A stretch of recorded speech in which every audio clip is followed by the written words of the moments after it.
नमस्कार दोस्तों, आज हम मौजूद हैं फरीदाबाद के दयालपुर गांव में। हमें पता चला है कि यहाँ पे श्रीमान मास्टर रामजीत आर्य जी हैं जो सांप काटने की बहुत अच्छी दवाई देते हैं और साथ में कैंसर की भी दवाई देते हैं। आइए इनसे बात करने के लिए कुछ स्थानीय लोग भी हैं। नमस्कार जी। हाँ जी, नमस्कार जी। क्या नाम है जी आपका? मेरा नाम राजू है जी।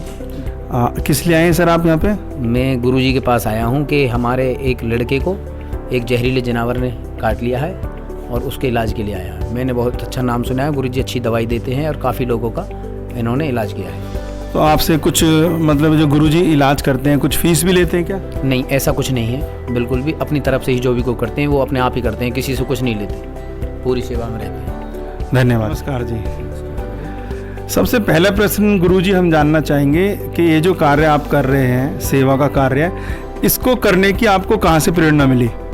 देखिए, मुझे अपनी भारतीय वैदिक संस्कृति से बड़ा लगाव है और वेदों में आयुर्वेद के नाम से जो ये उपवेद है, ये सारा चारों वेदों में जैसा भी आयुर्वेद के बारे में, औषधियों के बारे में जो कुछ वर्णन है, ऋषियों ने बड़ी मेहनत करके सुश्रुत है। जैसे धन्वंतरि जी ने तैयार किया, चरक संहिता चरक जी ने तैयार करी। हम उनको ना स्वाध्याय करते ना देखते हैं, जबकि उन्होंने ऐसा कोई जिसका अभी तक यूनानी पद्धति में और किसी में इलाज नहीं, जबकि इनमें स्पष्ट लिखा हुआ है। और देखो कितना सरल है। वात पित्त कफ, 3 रोग, 3 ही दवा और 3 ही मरीज, और फिर इतने जो बड़े बड़े झंझट खड़े कर रखे हैं। उधर अमल क्षार लवण पदार्थ में आ गया और बच क्या गया।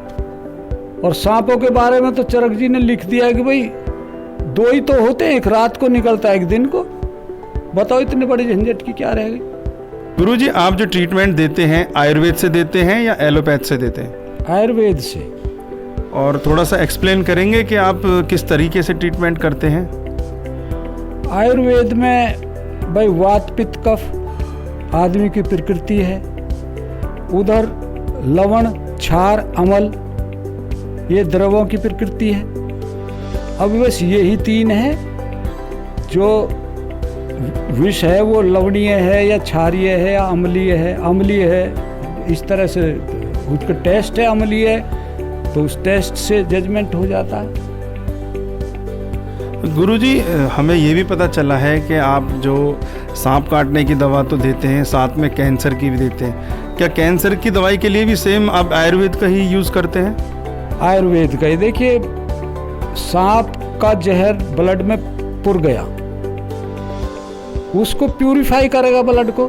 जो दवाई ब्लड में से जहर निकाल रही है तो कैंसर के विषाणुओं को उनको भी निकालती है ब्लड में से। ब्लड कैंसर का तो 100% ही, कईयों का दूसरी स्टेज तक, तीसरी तक तो आराम हो जाता है। लास्ट स्टेज में तो सांप का भी नहीं होता। जब लास्ट ही आ गई तो उसमें दवाई क्या, वो तो जहर तो जहाज में चढ़ रहा है, दवाई पैदल चल रही है, तो हाथ कैसे आएगी? तो गुरुजी, हमारे दर्शकों के लिए आप कुछ बताना चाहेंगे कि यदि अगर सांप काट ले तो सबसे पहले उनको क्या सावधानी रखनी चाहिए?